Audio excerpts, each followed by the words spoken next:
Sir, বর্তমান সময়ে আমরা দেখতে পাচ্ছি শিশুদের জন্মগ্রহণের পরই ওদেরকে মোবাইল ডিভাইসের প্রতি আসক্ত করে ফেলে।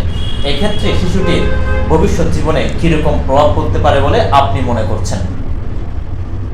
ধন্যবাদ। এটা আসলে খুব ইম্পর্টেন্ট একটা টপিক। মোবাইল ডিভাইস আর কি, ডিভাইসের ভালো দিকও আছে, খারাপ দিকও আছে। তো ভালোর চেয়ে বরঞ্চ খারাপের দিকটাই বেশি, বিশেষ করে নবজাতক বা ছোট শিশুদের জন্য আর কি। তো ওদের আসলে যেটা সমস্যা হয়, দেখা যায় অনেক বাচ্চা সিঙ্গেল ফ্যামিলি, দেখা যায় ওরকম বেশি মানুষজন নেই, দেখা যায় বাচ্চাকে মোবাইল দিয়ে বসে রাখছে, একটু অস্থিরতা করতেছে বেশি, অথবা দেখা যায় খাচ্ছে না, খাওয়া দাওয়া করতেছে না, মারা একটু মোবাইল দেখায়, মোবাইলে বিভিন্ন ইউটিউবে ভিডিও দেখায় বাচ্চাদের। তো যেটা সমস্যা হয় আসলে এভাবে দেখতে দেখতে বাচ্চা নিজেও এক সময় ডিভাইস এডিক্টেড বা এডিকশন ডেভেলপ করে, যার কারণে যেটা হয়, যে সমস্যাগুলো হয় বাচ্চাদের, আমরা অনেক সময় অনেক ধরনের নিউরোলজিক্যাল অনেকগুলো ডিজিজ আমরা এখন দেখতে পাই বা পাচ্ছি।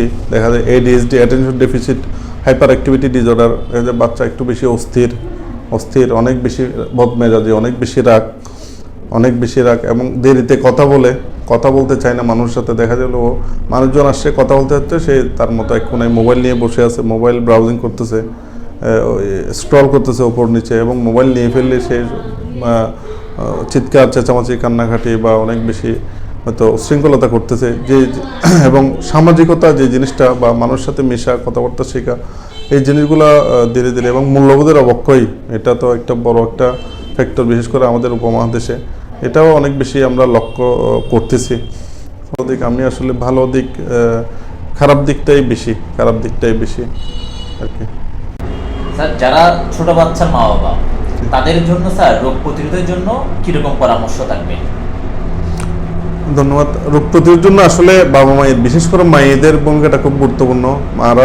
বাবারা দেখা যায় অনেকে হয়তো প্রবাসী ভাইয়েরা বা দেশের বাইরে থাকেন, বা বাবারা স্বাভাবিক সংসারের জন্য বাইরে থাকতে হয়। মাদের ভূমিকা, মা, দাদি, নানি, ফুফু, খালা খুব গুরুত্বপূর্ণ। তো যেটা করতে হয়, অনেক বাবা মা দেখা যায়, আমরা চেম্বারে লক্ষ্য করি, অনেক বাবা মা একটু, বিশেষ করে মারা একটু অসচেতন। মারা নিজেরাও হয়তো দেখা যায় একটু ফোন নিয়ে ব্যস্ত থাকেন, বা একটু বেখেয়ালি, বাচ্চাদের দিকে মনোযোগ কম।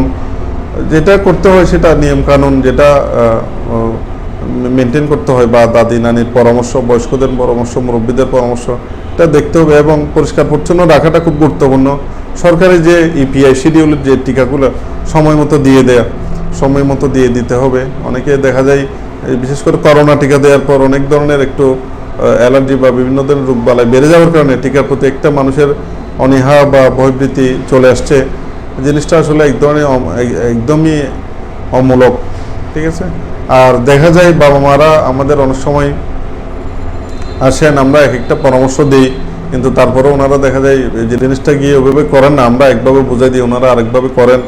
বা অনেক বাবা মা আমরা প্রেসক্রিপশন প্যাডে লিখে দিই, মানে যতটুকু যার লেখা যেরকম, কিন্তু অনেক বাবা মা দেখা যায় এগুলো প্রেসক্রিপশনটা পড়েন না, ভালো করে পড়ে দেখে ওষুধ খাওয়ান না, হয়তো বেকালে ওষুধের ডোজ বেশ কম করে খাই ফেলেন, যেগুলো আসলে বাচ্চার রোগের জন্য, বাচ্চার শরীরের জন্য খারাপ। ডোজ বেশি গেলেও খারাপ, এবং কম গেলে তো বাচ্চা সুস্থ না হলেও জিনিসটা খারাপ।